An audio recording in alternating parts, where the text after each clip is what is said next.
Hi, Barbie. Hi, Barbie.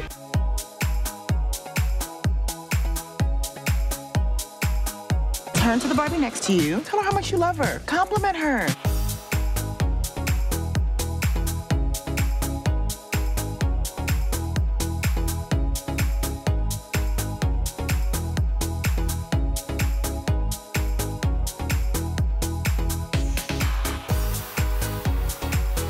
I'm a young, brown daughter of immigrants, short, grew up overweight and poor. I had no access to this narrative.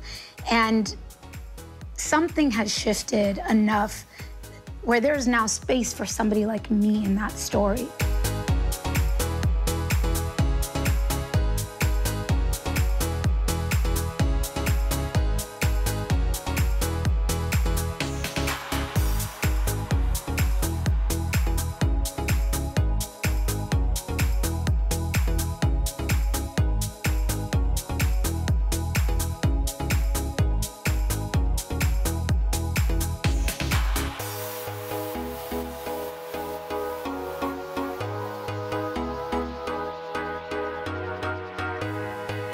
I knew, and Margot knew, and all the actors knew that what we wanted at the center of it was just a really big heart, and that part of it was so important for me, that however anarchic or crazy or throwing elbows the movie was, that the thing that you walk away with was this feeling of this heart in the middle of it. Okay, ladies, let's do this.